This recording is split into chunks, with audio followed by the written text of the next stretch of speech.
जी नमस्कार, स्वागत है आपका मेरा यूट्यूब चैनल बेटियों के संघर्ष में। उम्मीद करती हूँ मेरी सारी बहनें खुश होंगे अपने परिवार के साथ, जो ससुराल में है वो ससुराल में, और जो मायके में अपने माता पिता के साथ रहती है वो ध्यान रखें। अभी से तैयार रहें अपने कैरियर के प्रति। अगर आपने पढ़ाई की है तो उसे यूज कीजिए, ताकि कल आपके माँ बाप जब आपको धकेले किसी के साथ तो आपके काम आए। शादी तो आपकी होनी है, इंडिया में रहते हो, शादी नहीं करोगे तो नाक कट जाते हैं परिवार वालों की।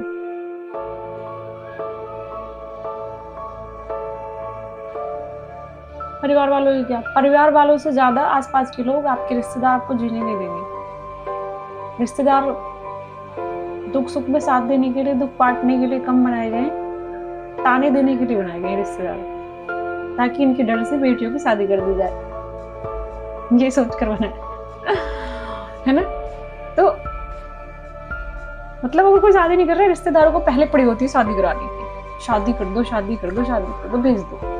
और जब ससुराल में वो परेशान रहती तो कोई रिश्तेदार कहते भैया बेटी को घर बिठा के रखा है, इसको ससुराल नहीं भेज रहे, इसके डर से घर वाले बुलाते ही नहीं है।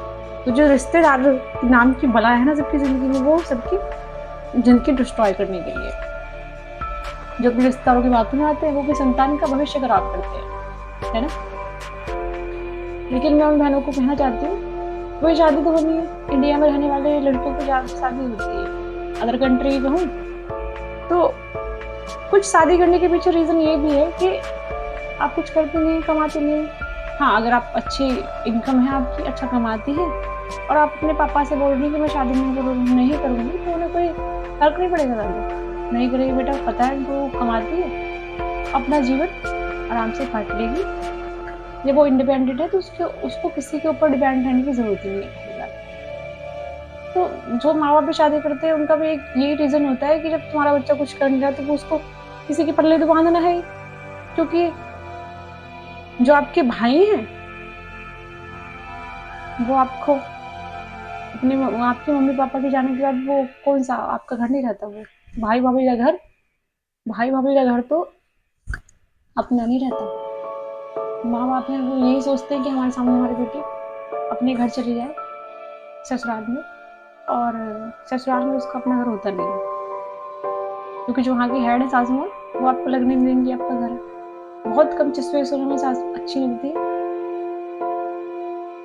जो आपको बेटी तो खैर नहीं समझेगी, बहू समझिए, वही बहुत है। बहुत सी औरतें ऐसी होती हैं, वही औरतें जो सास का रोल प्ले करती है ससुराल में, कि वो बहू को इंसान भी नहीं मानती। बहू बेटी तो बहुत दूर की बात है। तो इसके लिए आप प्रिपेयर रहें पहले से, और एक माइंड सेट करें कि भाई हमें ससुराल में जाकर इतना लेवल का स्ट्रेस हमारे सर पर होगा, उसको हम झेल सकते हैं। दूसरा कि हम कुछ कर सकते हैं अपने लिए। कल हमारा ससुराल हमारे अकॉर्डिंग नहीं है, या हम वहाँ नहीं रह सकते, या हमें अपना वो रोक टोक करते हैं, हमें कुछ करने नहीं दे रहे। दूसरा हमारे लिए कोई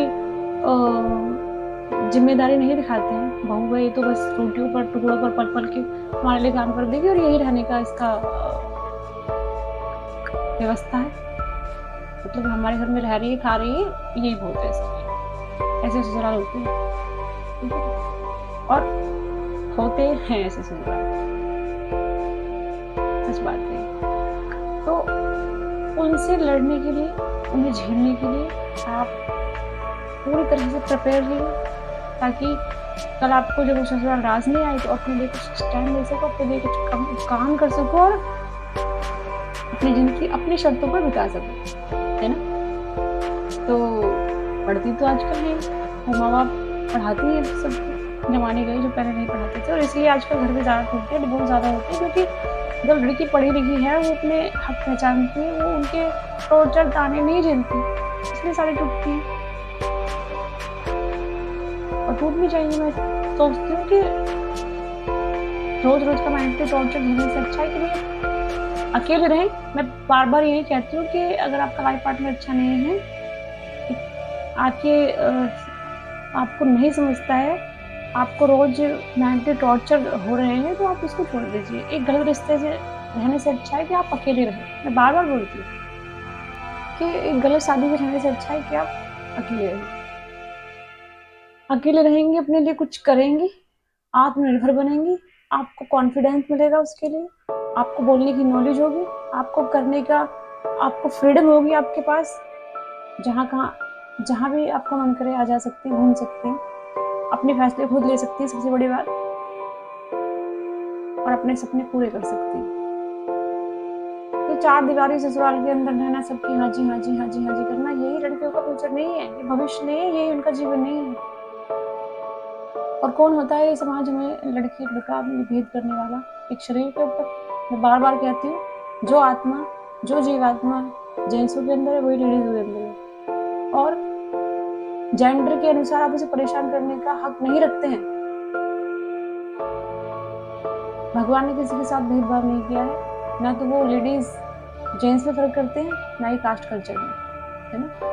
तो सभी से हाथ जोड़कर उम्मीद करती हूँ, मैं विनती करती हूँ कि अपनी बेटी की शादी करने से पहले आप 100 बार सोचें। दूसरा, अगर उसकी शादी कर रहे हैं उसके लिए कोई भी ऐसा काम जरूर सिखाइए कि कल उसके काम आ सके। जिस भी काम में उसकी रुचि है उसको इंडिपेंडेंट बना के अपने घर से भेजिएगा। अगर कल वो ससुराल में स्ट्रगल फेस करे तो वो उनके खिलाफ एक्शन ले सके, और दूसरा वो अपने लिए कुछ कर सके। शादी कितनी बड़ी जल्दी नहीं होनी चाहिए, कोई आपको धकेल नहीं है दूसरे के घर पे, वो उसके साथ कुछ भी करे। मैं सोचती हूँ मतलब किस लेवल की सोच बनाई है, किस लेवल का मतलब सोच होगी जो ये डिसाइड किया कि लड़के ससुराल जाएं। मैं देखती हूँ कि मतलब जेंट्सों की पूरी तरह से बोले तो दासियां, उस टाइप का लगता है मुझे सोच करके। मतलब शादी कर ली, उनके चले गए, अब उनके घर पे रहते हैं, ठीक है, उनको खाना दो, कपड़े धो, काम करो घर का, उनके बच्चे पैदा करो, है ना, उन बच्चों को पालो, और ना चाहते हुए भी उनके साथ बिस्तर पर सो, है ना, खुश रखो उनको। आप ये बताइए, ये कहाँ की बराबरी का दर्जा है? कहाँ की बराबरी है ये?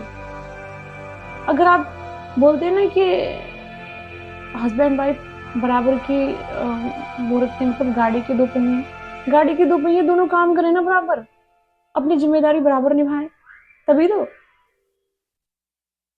कैसे कह सकते हैं बराबर? कौन सी बराबरी है भाई इनमें?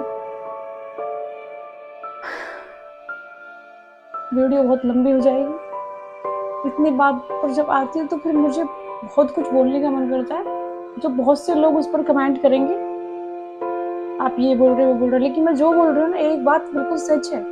ये उनसे पूछिए जो ससुराल में रहती है या ये सब फेस करती है, वो आपको ज्यादा बेटर बताएंगे अकॉर्डिंग टू मी, अगर आपको मेरी बात ठीक नहीं लग रही है। और जिन बहनों को मेरी वीडियो पसंद आती है कृपया वीडियो को लाइक करें, चैनल को सब्सक्राइब करें। धन्यवाद।